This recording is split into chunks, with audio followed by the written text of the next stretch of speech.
Live from the Washington, D.C. area, it's the Inside Scoop. All the news that our viewers want to know. Now, here's the host. Good evening, everyone. My name is Deborah Woolen, and I am your host this evening for Inside Scoop. So this November 2023, every single one of Virginia's General Assembly, 140 seats are going to be up for election. Well, tonight we have with us a candidate for Virginia's Senate District 35, Heidi Drauschak.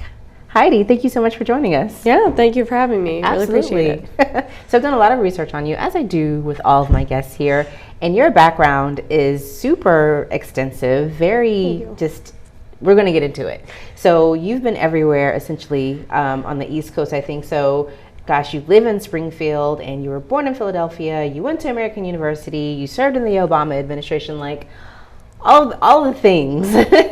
So tell us, like, what, I guess, contributed to you making this decision to run for this seat? Sure. So like you said, I'm actually originally from Pennsylvania.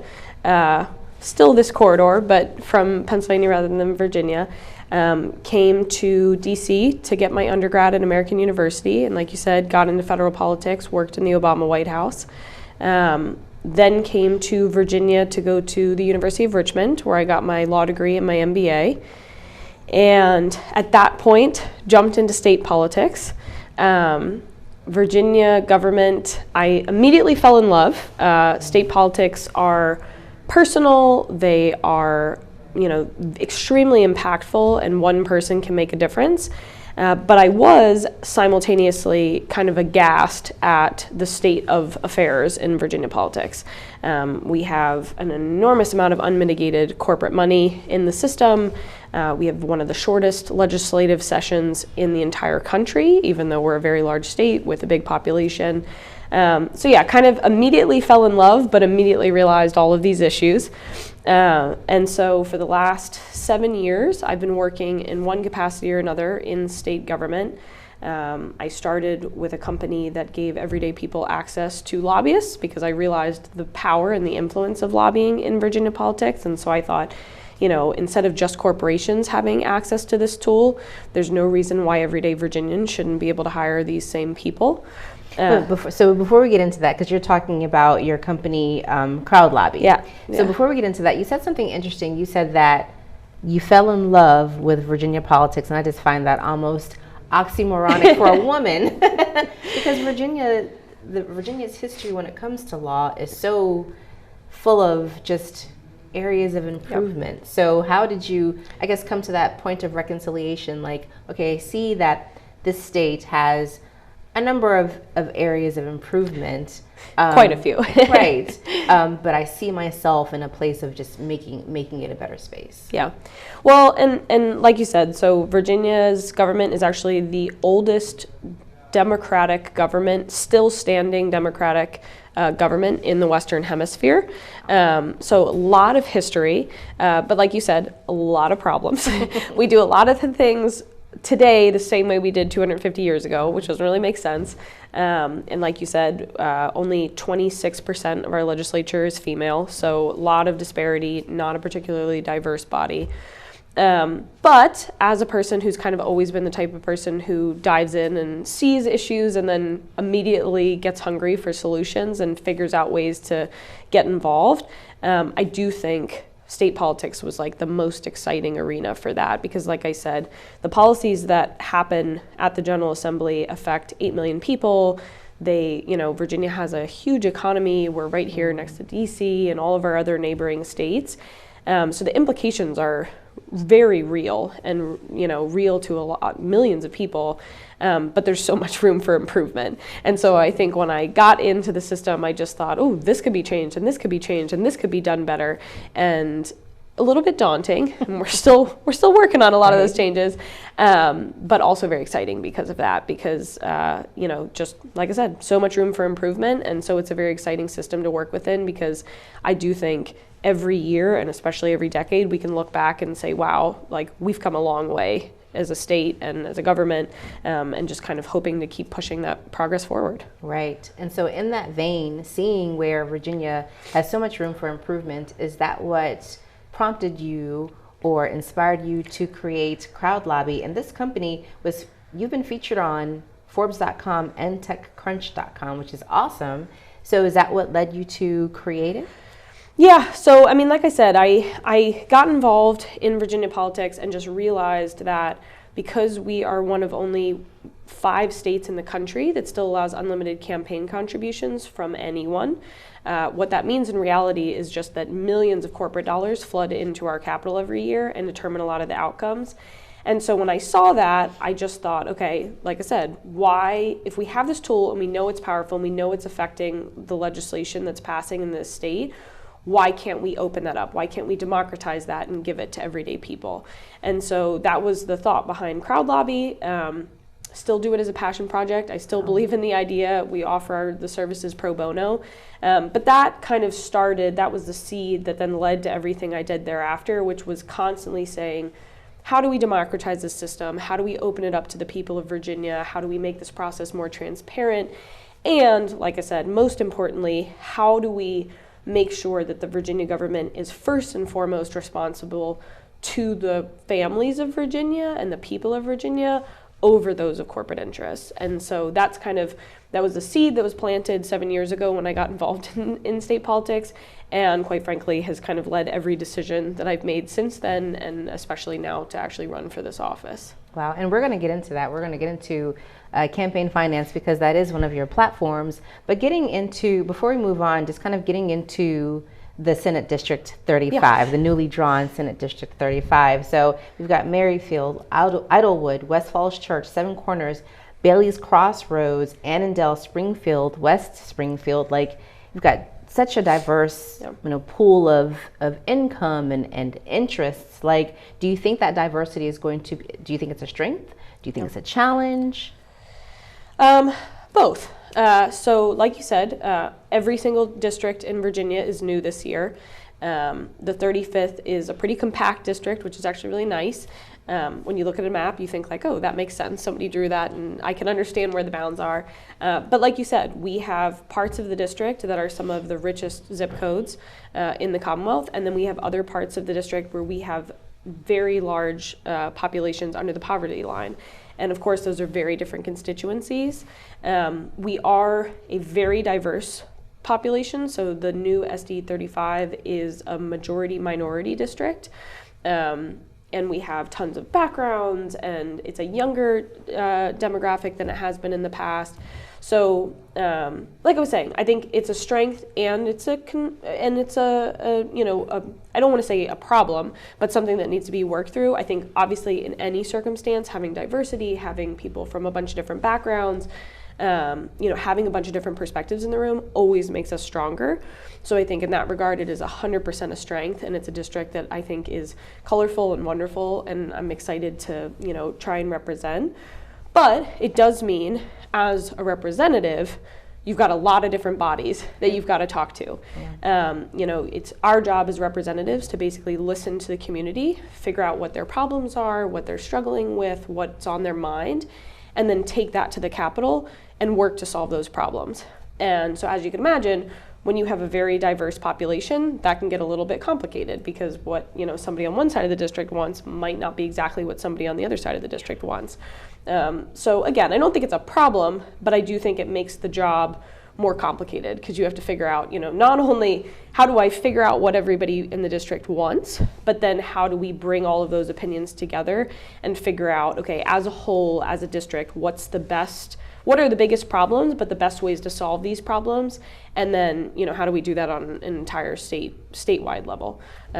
So yeah, again, blessing, definitely a blessing to have such a diverse district, but definitely makes the job of being a representative a little bit more complicated. Yes, let's get into your platforms. And speaking of diversity, we cannot talk about criminal justice without taking into consideration just the huge impact that diversity has on criminal justice. And so on your website, you have a quote. You said, "We need to take illegal guns off the streets and out of the hands of criminals and those with dangerous backgrounds. Legal guns have been a part of Virginia's culture for a long time, but there's no reason for someone with a clearly violent background or dangerous intentions to be able to easily access weapons meant for war. And so I noticed two words that you have in there. You have backgrounds. So when it comes to gun safety, do you support background checks, or what is your stance on that? Yeah, so I think we need to make a lot of progress on gun control and gun safety issues in the state of Virginia. You mentioned it in the quote, and I think kind of constantly bringing awareness to the fact that Virginia has a very historical relationship with guns, has a very strong gun culture in parts of the state, but unfortunately things have gotten out of hand. And I think, we're seeing this conversation play out all across the country, but especially here in Virginia. We've had some really unfortunate events, obviously, even in the last couple of months with gun deaths. And unfortunately, instead of seeing progress and kind of taking those as an opportunity to say, okay, we obviously need solutions, we obviously need to make sure that guns aren't in the hands of the wrong people, or we're just taking up more guns off the street. Instead, we've gotten caught in this extremely polarized conversation where, there's almost more than half of the legislature that's actually trying to pull back a lot of our gun protections. Yeah. And instead we're having arguments about, like, should the police even be able to take someone's guns, which to me is, a little bit separated from reality, quite frankly. So I do support gun control, stronger gun control. I do support more gun safety measures. I think, unfortunately, if you just look at the reality of Virginia politics, a lot of what's going to happen on those issues in the next couple of years is going to depend on the party makeup of our legislature. Because it's become so polarized, it's very difficult to have a common sense conversation about a lot of these solutions. But I am hoping, especially again with all of these unfortunate incidents that we're seeing, and I'm sure you've seen the news out of Nashville with more students dying. I am hoping that we can have some progress on these issues, because it's about time. And I think overwhelmingly, the polling shows Virginia citizens at large support this, but it's just become a political talking point, for some people in the system. Yes. And you used a key phrase. You said common sense gun reform. But unfortunately, common sense gun reform, but unfortunately, what might seem to be common sense on this side is not necessarily the same thing over here. So that's going to require you as a policymaker to reach across the aisle, perhaps. What are your thoughts on, when we come back, we are going to get your thoughts on reaching across the aisle and talking a bit more about law enforcement accountability and education. So please make sure you don't go anywhere. Make sure you come back and listen to our conversation with Heidi Drauschak, candidate for Senate District 35. We'll be right back. Your time is gonna come. Your time is gonna come. It's up to you to reach out to be that friend who comes along. Your day is gonna come. When you make a friend, you make a difference. Your day is gonna come. Friendship. Pass it on. A message from the Foundation for a Better Life. Good one, son. Last summer, my new dad took me on vacation. First, we went deep sea fishing. Wow! I'm so proud of you, son. And then we went on Thundershark. That was awesome! Let's go again. 3 times. I gotta say, it was pretty cool. You don't have to be perfect to be a perfect parent. Thousands of kids in foster care will take you just as you are.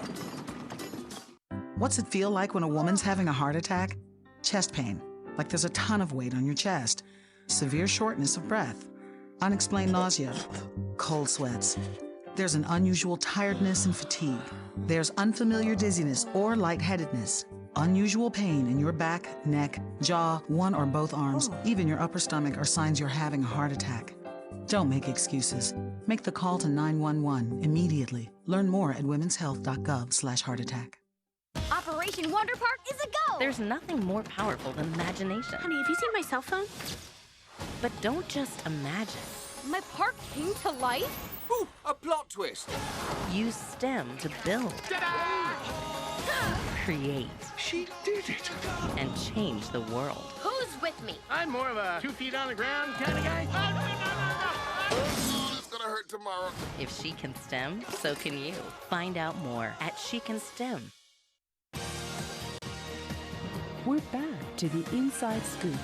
Here again, your host. And welcome back to Inside Scoop as we continue our conversation with Heidi Drauschak, candidate for Virginia's Senate District 35, the newly drawn 35. And so before we left, we were talking about gun control or gun reform and the need to be able to reach across the aisle essentially for both sides. Yeah. And there's some folks that just say, hey, it's not just two parties, but just everyone being able to agree and come together and be congruent on this very serious issue. So what are your plans or your thoughts on working collaboratively to make our country safer? Yeah, 100%. So I think, like you mentioned, a lot of this is about, we have political races, and we have, and by that I mean like campaign races. We have, kind of the political makeup and, all the conversations that go around that. But at the end of the day, once you're elected to office, you go down to Richmond, and like I said, it's your job to solve problems and to represent your constituencies. Unfortunately, because Virginia's legislature is so short, that sometimes can get very difficult because it's kind of like a pressure cooker. But it is one of, excuse me, I do think it is the responsibility of a legislator to take that very seriously and go down to Richmond with the intention of really solving the problems of their constituents. And so, excuse me, you're fine. Over the last couple of years, I've worked with a group called the Commonwealth Caucus, and they... You're fine. Excuse me. They work with legislators from both sides of the aisle to come to common sense. It's okay. So I'll give you a chance. So would you believe I had the same issue last week? I had 2 weeks ago, I had a coughing attack. You're absolutely fine.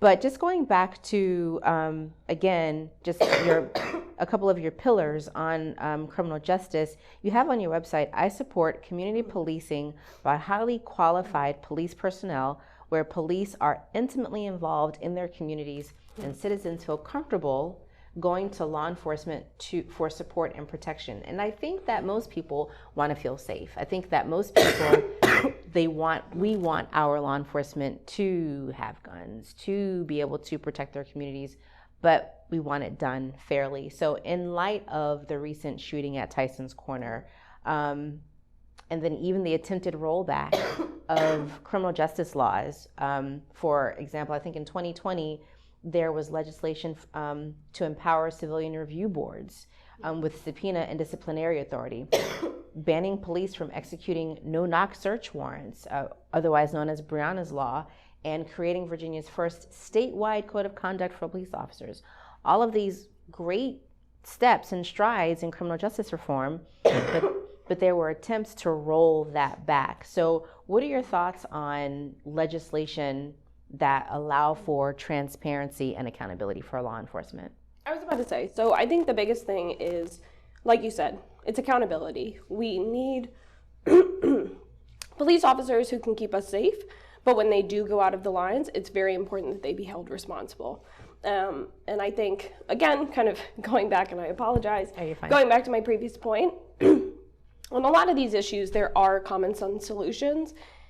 We just need a space to actually come to those conclusions. And so I think when we can work in a bipartisan manner, and again, the Commonwealth Caucus is a great example of this, with legislators from both sides of the aisle, a lot of times there is common ground. I mean, there are a lot of solutions to these issues. There are things that the legislators can agree on, that the people that they represent can agree on, but they need the space to actually talk about those issues and come up with those solutions and then get them through the legislature.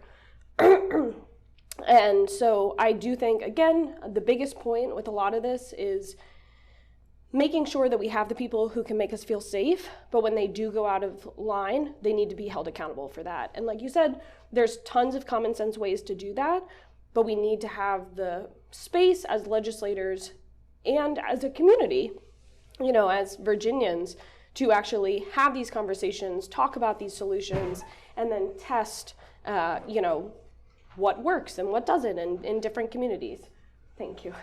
And so I think, gun reform, police accountability, there are so many issues that have become so polarized, in the political discussion. But when we actually sit down, we can find spaces where legislators can work together and come to real solutions. Absolutely. So your opponent, essentially, the incumbent, Senator Dave Marsden, actually has a track record, a pretty strong track record when it comes to criminal justice reform and even gun control. And so for folks that, before I even go there, I think for the past couple of years, voters are wanting to see a changing of the guard, essentially. So what can you offer voters who maybe want to see something different, or perhaps don't see the need to have, if it ain't broke, don't fix it. So what do they have in you that perhaps they don't have in Senator Marsden? Yeah, I mean, I think the biggest thing is, and I say to everybody, and I've said this from the beginning, this is not a personal campaign against Senator Marsden. Senator Marsden is a very nice gentleman. We've spoken regularly on the campaign trail.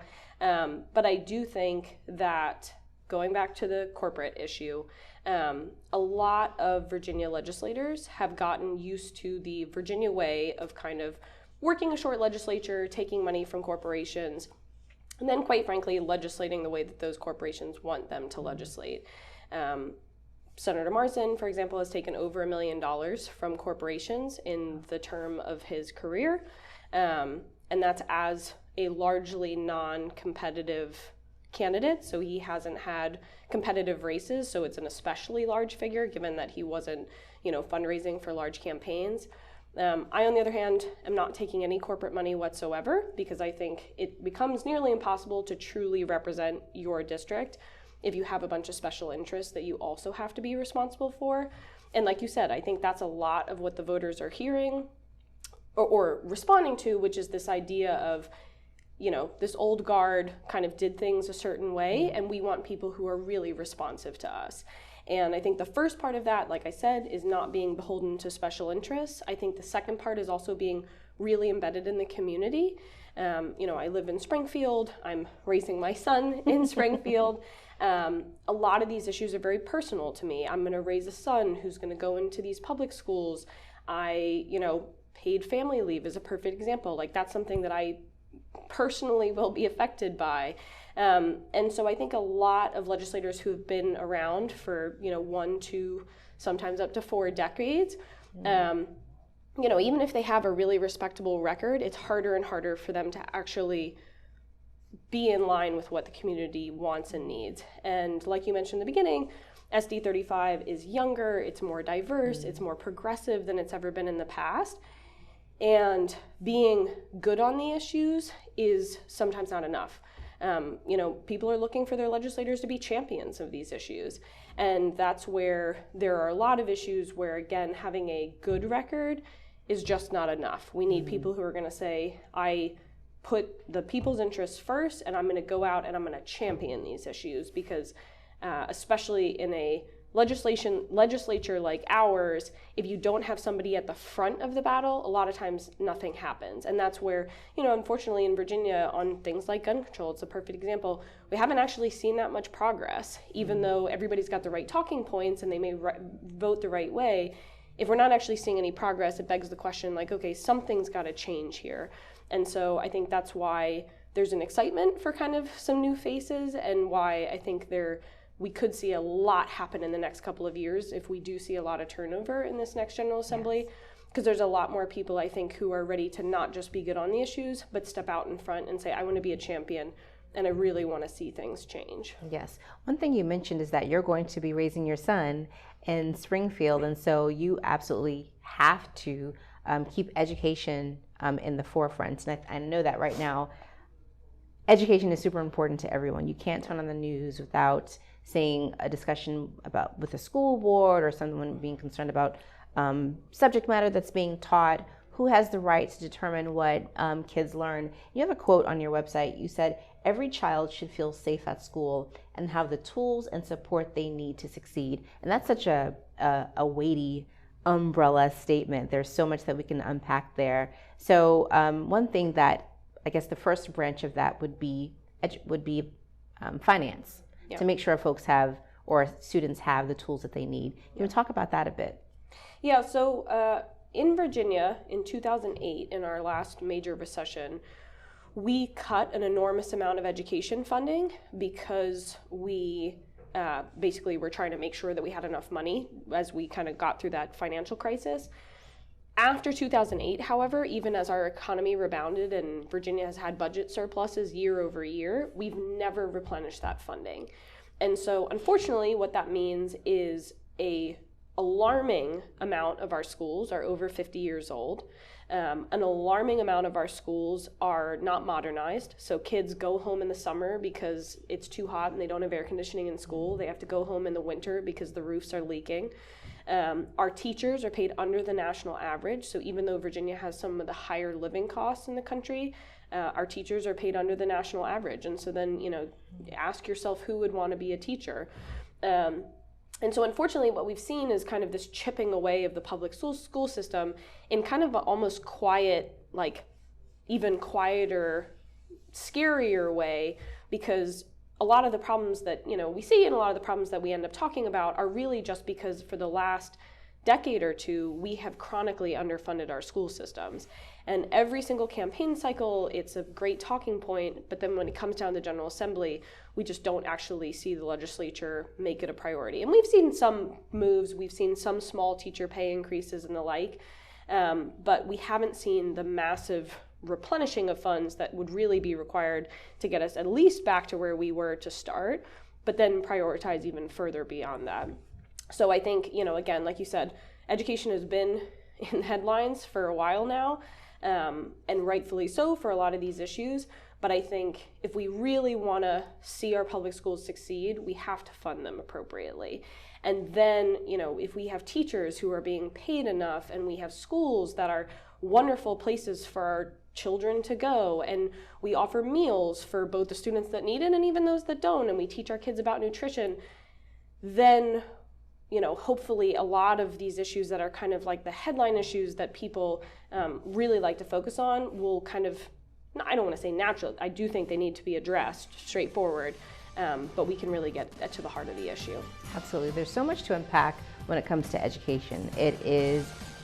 Education is how we are going to equip tomorrow's generation to take care of us, to carry our country forward. So I think that's super important. When we come back, we will continue our conversation with Heidi Drauschak, candidate for Senate District 35.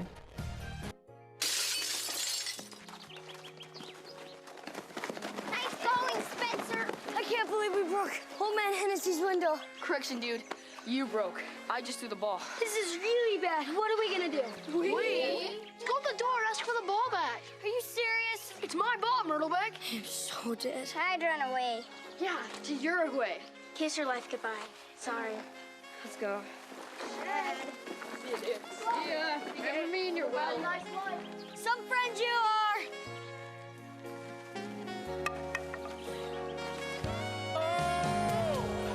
Keep smiling, keep shining.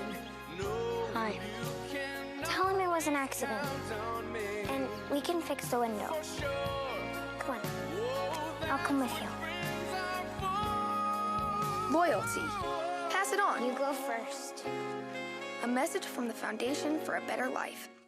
One day these rats were playing in the woods. Well, it's a matches and that's no good. Listen to smoke before you give it a try. Only you. Don't play with matches. Don't play with fire. Cause there's nothing very funny about nothing very nice. Holy smile. So if a gorgeous force is what you desire, don't play with matches. Don't play with fire. Only you can prevent wildfires. Fire.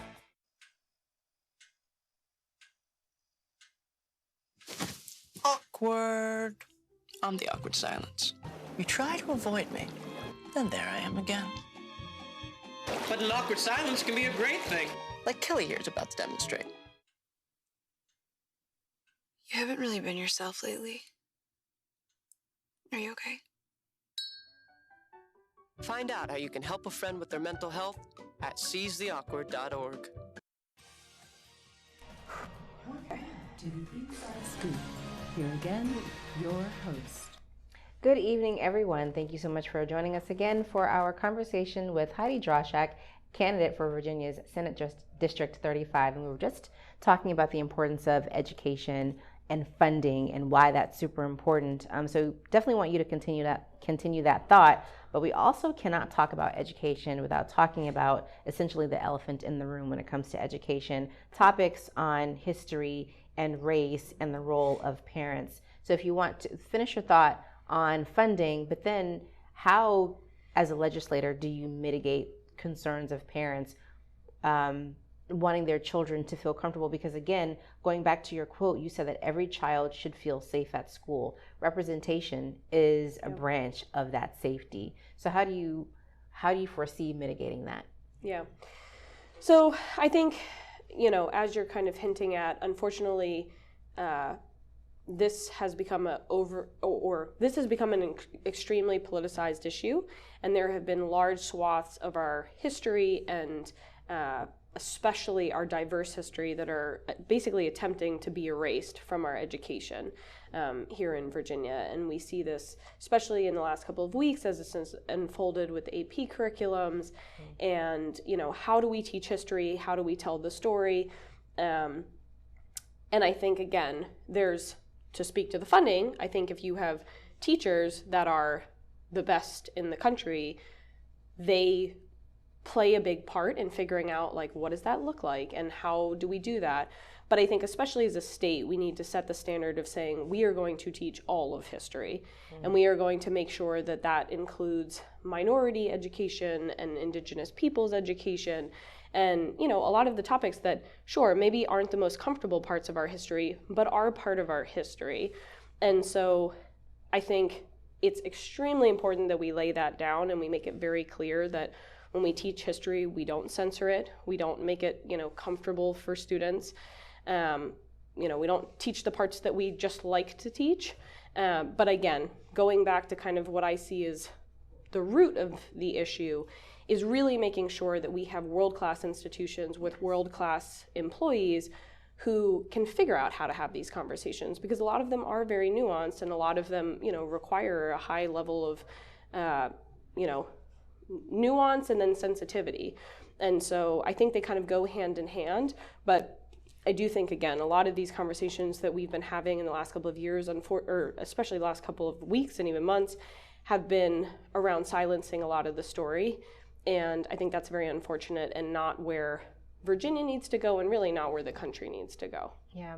And going back to what you said about the importance of finance, as much as we want to avoid it, we can't have politics without money, but we have to operate appropriately. And so I know that's another one of your pillars that you are very passionate about. Again, your platform is at Crowd Lobby, helps us is a tool to help us mitigate that. But on your website, you said that you will champion comprehensive campaign finance reform, including disclosure, state oversight, and campaign contribution limitations, so that no party, corporate or otherwise, gains outsized influence in our government. I think that's super important, and I think it's important to point out as well that out of the 13 bills that were introduced, only one passed at the close of the 2023 legislative session, which is really sad.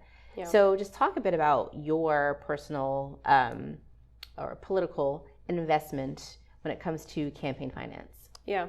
So to me, this is like the beginning of everything. There are so many issues where if you have an unmitigated corporate influence, it's almost impossible to have a real conversation.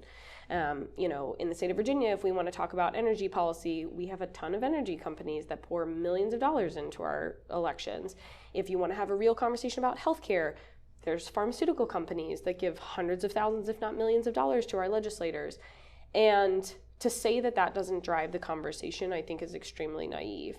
And so to me, this, like I said, is kind of it's the systemic problems that may not be the sexiest issues, but they affect everything that happens in our state legislature. And so to me, like I said, I'm not taking any corporate money. I do think, I may have mentioned this earlier, but Virginia is one of only 5 states that allows unlimited campaign contributions from anyone. And that just means, again, corporations fund our we have some of the most expensive state elections in the country, but they also fund our legislators at levels kind of unseen elsewhere. And it affects a lot of the outcomes. And so I think, states have handled this in a bunch of different ways. Some of them meet the federal guidelines and say, look, we're going to have the same standards. Some go as far as to implement clean election programs where they actually have public funding and they have a bunch of creative solutions about how to kind of get money out of the system. Since Citizens United, it's inevitably a very complicated question because you can never kind of say, okay, we're going to get all the money out of the system. But I think that's not an excuse to ignore the problem kind of entirely, which is what a lot of what we've been doing here in Virginia, which is to kind of say like, well, we don't have a perfect solution, so we're just going to do nothing. And, you said 13 bills this year, 1 passed. Last year we had 24 bills and only 3 passed. Wow. And those were minuscule changes. And so year after year after year, I've watched as the General Assembly has essentially ignored these issues. And I think if we really want to get, have real conversations, sit down with legislators from across the aisle, come up with solutions that work for everyday Virginians, these are kind of the not so sexy issues that we have to address so that we can have those conversations. So you said something interesting. You said that you are not going to take corporate finance. So let's really draw a picture. Is it really as simple as someone simply saying no, or does it impact you? Does it impact your campaign? Does it impact, help us understand how that impacts you, that choice? Oh, yeah. So I would say twofold. So one, to answer your original question, I don't think that's enough. Saying that you're not going to take corporate finance, I think is an easy way to draw a line in the sand, but it doesn't solve the problem because inevitably you still have to raise money kind of in this state more so than anywhere else. And when you get into the legislature, there's still an enormous corporate presence. We still have millions of dollars worth of corporate lobbyists that are part of the system. So I really do think we need to pass a lot of this legislation so that people don't even have to make that distinction. They don't have to say, oh, I'm going to take corporate money or I'm not going to take corporate money. That said, like you said, it does have very real implications if you don't take corporate money. Again, Virginia's a very expensive place to run. And quite frankly, that keeps a lot of people out of the system.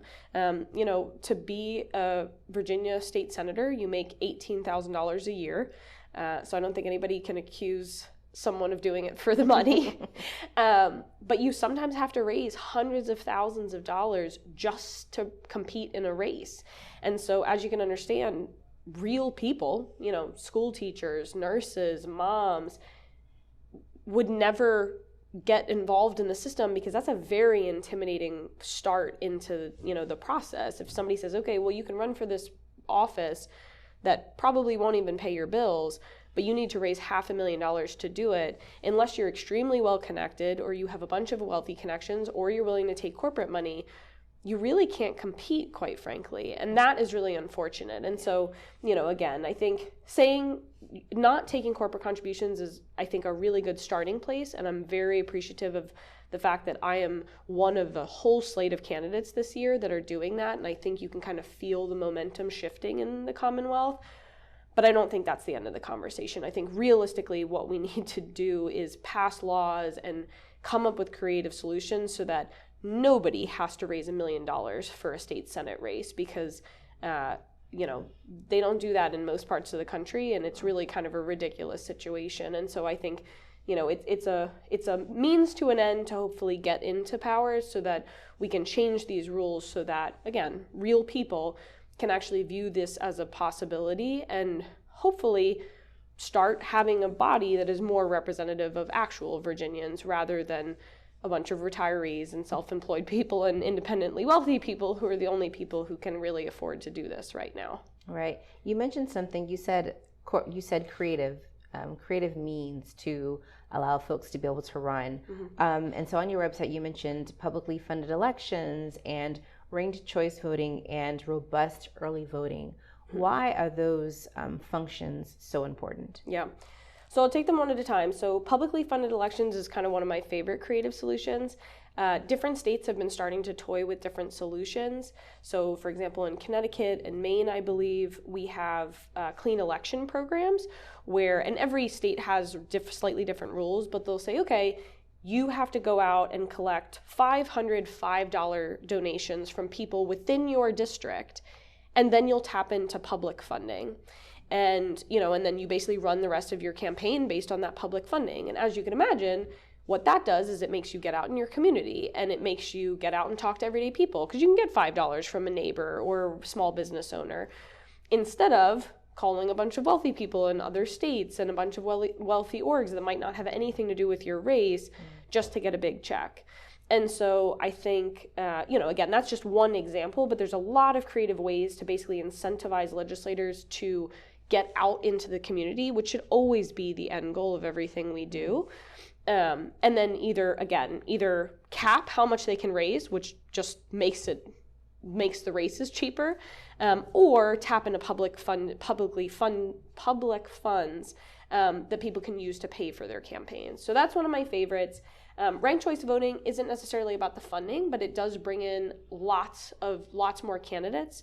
Ranked choice voting is basically, it just allows people on the ballot to rank who their favorite candidates are. Typically what we've seen is that it brings in more diverse candidates, more non-traditional party candidates, and it basically just opens up the ballot for people that otherwise wouldn't consider running, because sometimes in a two-party system it's like impossible for a third party or a diverse candidate or someone who maybe doesn't fit into those categories perfectly to actually be part of the conversation. And ranked choice voting kind of opens up the whole conversation. And then voting, again, not necessarily part of the funding discussion, but we've actually made tons of progress on voting here in Virginia. We have a 45-day election window. We have permanent absentee possibilities. We've done a lot to open up the ballot to as many people as possible. And, anything you can do to get more people out and more people participating in the system, I think is always a good thing. And so definitely want to defend everything we've done here in Virginia and, go as far as we can to getting everyone engaged in the process. Absolutely. And so early voting and even ranked choice voting is about access. Giving people the opportunity to have access to the ballot. And another pillar, kind of segueing a bit into another one of your pillars, healthcare. Healthcare is hugely about access. So when we come back, we are going to explore that topic, or your platform when it comes to making sure Virginians have access to healthcare. So please make sure you come back as we continue and finish our conversation with Heidi Drauschak, candidate for Virginia's Senate District 35. So, I just moved in with this family, and it's embarrassing. The little one, he likes to go outside and crawl around in the giant litter box. I don't know what he's doing. I was born and I knew how to use the litter box. Look at that! That's disgusting! Oh, poop already! You're making me nervous. Oh, okay, I can't look at this anymore. I really hope he grows out of this, for his sake. So how was work? It was 1,300 hours. My math class from 302 was in the trenches. Davy Roth had it the worst. Fractions were coming at him left and right. He just didn't get the damn things. 2 days ago, I tried to teach him what 1/4 of 1/2 was using different sizes of blocks. Yesterday, I tried again by dividing up pizza. Both missions failed. Oh no. But today, I was ready. I created a combat math game where the only way to beat the enemy is to out-fraction them. Davy conquered every last denominator. My game was so successful, the principal is deploying it to math squadrons all over the school. Anywho, how was your day? Oh, today my boss treated the office to salad wraps. Salad wraps. I know. 150 over 90. 180 over 111. 160 over 110. I had a stroke. This is what high blood pressure looks like. You might not feel its symptoms, but the results from a stroke are far from invisible or silent. If you've come off your treatment plan, get back on it, or talk with your doctor to create an exercise, diet, and medication plan that works for you. Go to loweryourhbp.org. If I would have followed a treatment plan, I would not be in this situation. We're back to the Inside Scoop. Here again, your host. And thank you so much for coming back to Inside Scoop as we continue our conversation with Heidi Drauschak, candidate for Virginia's Senate District 35. So we started to talk about healthcare. We were talking about access and the importance of access to the ballot box. But healthcare is even more so an issue of access. And on your website, you said that you want to give everyone, or make sure everyone has access to life-saving treatments. Issues with drug overdoses and suicides have been on the rise, and you said you want to work with the legislature to safeguard people from these dangers and offer resources to those actively struggling. And according to the Fairfax County website, between 2016 and 2022, September 2022 specifically, there have been 629 fatal opioid overdoses. 518 of those were with fentanyl, and 139 were from heroin, and 209 were from prescription drugs. And from a demographics perspective, most of those people were African American men between the ages of, I think, 18 to 35. So what are some thoughts that you have as far as making sure people have access to the health care that they need? Yeah, so Virginia has made some progress in the past couple of years on actually, giving more people access to healthcare, Medicaid expansion, and the like. But unfortunately, we have leagues to go. Like I said, this, similar to other issues, we've seen okay progress, but not a ton of progress. And so I think one of the biggest things is, again, getting a lot of those corporate healthcare voices out of the conversation so we can have common sense conversations about what this looks like. For the last couple of years, we've tried to pass an independent opioid oversight board independent prescription drug oversight board to try and figure out how we can lower prescription drug costs in Virginia. That hasn't really gone anywhere. And so there's a lot of issues where, again, there's kind of some common sense solutions to moving forward, and in large part because of corporate voices, but also just because of lack of champions, we haven't really seen progress on some of those issues.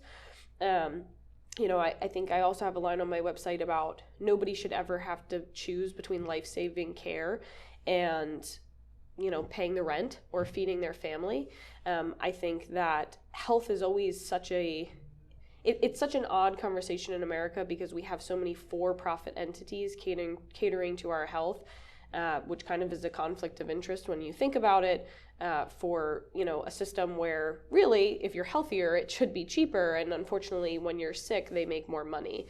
And so, I think with, unfortunately, all of these opioid deaths, but also just a aging population, I mean, we've seen our life expectancy go down after COVID as an entire country. We've seen it go down in comparison to other industrialized countries. There are obviously a lot of things in our healthcare system that just aren't working for folks anymore. And so I think access is extremely important, but I think also talking about the quality of care is extremely important. And unfortunately, like you said, that quality of care tends to be very different based on the color of your skin or your zip code or your ability to pay. And so I think everything that we can do to make sure that everyone has access to the same quality of healthcare would go a long way. Because, again, these tragic statistics we're seeing in opioid overdoses, in general life expectancy. Another one is maternity rates. Maternity rates are another thing where in COVID, we saw maternity deaths jump, and especially amongst minority women. And, that is a decision that no family should ever have to make, or, is really just resources that no family should have to ever desperately seek out. It should be something that's available to everyone. So it's a very complicated conversation. I think, again, it's going to require legislators who are willing to sit down work with one another, do it in a space where there aren't a bunch of special interests involved in the conversation, and really come up with some creative solutions, some of which will work, some of which might not work as well. But it is a space where we've got a lot of progress to make. And so I think it's an important one to be focusing on as a state. Yes. And so for Fairfax County, there's no way that we could talk about access and income without talking about low-income housing. So what are your plans to help this mammoth issue within our county? Yeah, so we hear about this pretty much when I'm out talking to voters and when I'm out on doors, we hear about this issue constantly. It's a very complicated issue and has to do, it's going to take county officials, it's going to take local officials, it's going to take state officials. We have there's even within the state government, there's been a big push to just study the issue so we can even just understand, okay, what is the state of affairs and how much land are we going to need to address this? How much, housing are we going to need to, what is the need? But it is a issue that we are running at head first and are probably already deeply in. And so again, I think it's going to take we need more affordable housing in Fairfax County. That I can say very plainly. I think what it's going to look like, I think the question is, like Alexandria currently is reconsidering how they do, what kind of density they allow on building lots. That's that's outside the 35th. But I think a lot of those conversations are going to be happening locally. And so questions about how can builders build? Where can builders build? How much of, when they do build, how much of it has to be affordable? And, rent stabilization and all of these issues that kind of play into this larger problem. Again, I think it's something that is going to require many parts to the puzzle, but it needs to be addressed because, for example, in Annandale, 10% of the population of Annandale lives below the poverty line, but the median household costs over $500,000. And so, yeah, as you can imagine, people are basically being priced out of the area and priced out of their homes. And so I think it's something where we're going to have to figure out solutions, and we're going to have to look at things like rent stabilization and high density development to address a lot of these issues, because we want people staying in the community, we want people comfortably retiring in these areas, but we need to do it in a way that makes sense. Absolutely. And when you talk about families and access to housing and kind of going back to healthcare, we have to talk about reproductive rights, especially because Governor Glenn Youngkin has proposed a ban on abortions in Virginia for up to 15 weeks. And that's another reason why every year in Virginia we have an election, so every election is important. But if we lose Democratic control over the House, women could essentially lose access to the right to an abortion. So where do you stand on the issue of reproductive rights? Yeah. You pretty much laid it out. Virginia actually does have very strong abortion protections, but they are largely under attack. This election, like you said, could determine the makeup of the House and the Senate. And if either the Senate is lost or, and the House is maintained with Republican control, they've made it pretty clear that one of their priorities is rolling back most of those protections, or at least a large part of them.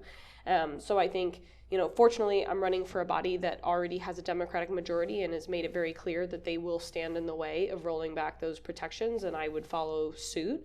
But I think it's also why it's going to be extremely important to get out to vote this year, because if we can take back the House, we can go on the offensive on this issue and make sure that we are protecting women's rights and doing even more. Because like I said, the maternity death rate, that's another side of this issue that I think is only recently getting a lot of coverage and saying, okay, women not only need a choice, but they also need access to the right resources and the right, whatever path they're choosing, they need the resources and the practitioners and the support systems to go through whatever journey they choose. So I think, again, fortunately, we are in a good place now in Virginia, but we are in a place where we could very quickly lose a lot of those rights. And so it's extremely important for people to get involved so that we don't look back 2 years from now and say, wow, how did Virginia go from being, so good on some of these issues to suddenly being so backwards. Right. Let's get into your platform for jobs and economy just for a second. You said, I will work to attract businesses and high-paying jobs to our community that benefit citizens and create economic opportunities. But you also said that you want to support workers' rights, which can be a bit of a crossroads. So what is your plan to attract these businesses, these high-paying jobs, but also protect workers' rights? Yeah, so the good news is Virginia is already and has been ranked one of the best, if not the best, state in the country to do business in. So we have always had a very strong record of attracting businesses because of our location, because of our ports, because of our economy, because of our workers. So the good news is there are already a lot of businesses doing business in Virginia and a lot of businesses looking to do business in Virginia. Unfortunately, on the flip side, we have not focused as much on the workers in those businesses. Virginia still has right to work laws. It took us a long time to get our minimum wage increase, and even that is only happening incrementally. We have not been the best on workers' protections. And so I think a lot of businesses honestly see the writing on the wall. They understand that if they're going to maintain workers, if they're going to, court the right kind of workers, they have to do it with the protections that workers want to see, with the pay that workers want to see. So I don't think it's necessarily a trade-off. I think it's attracting the right kinds of businesses, because the businesses that are going to prey on their workers are, quite frankly, not the businesses that we want here in the Commonwealth. Absolutely. So before we end the show, this has been such a robust conversation. Let voters know how they can get in contact with you and learn more about your campaign. Yeah, absolutely. So you can check out my website at HeidiForVirginia.com. That's spelled out, so HEIDIFOR, Virginia.com. My email and my phone number are both on the website, so you can reach out anytime. You can also find me at Heidi4VA on social media, and would love to hear from people. Always happy to have these conversations and answer any questions. Yes. So you've got Twitter, you've got Instagram. Are you on LinkedIn as well? I am on LinkedIn, but that I believe is just my name. My personal LinkedIn. Okay, everybody, you know what's next. My favorite part, would you rather, to see like the personality of the people that have just shared so much about themselves and why you should vote for them. So we're just gonna go rapid fire. So would you rather talk with animals or speak all foreign languages? Ooh, I think talk with animals. I've got 2 dogs and a cat, and I would love to know what's going on in their head. Okay, explore space or the ocean? The ocean. Would you rather be the youngest or the oldest sibling? I'm the oldest, so I'll stick with that. Would you rather have nosy neighbors or noisy neighbors? Ooh, nosy neighbors. And would you rather have Beyonce's talent or Jay-Z's business acumen? Ooh, Beyonce's talent. Thank you so much for joining us, everyone. Have a great evening.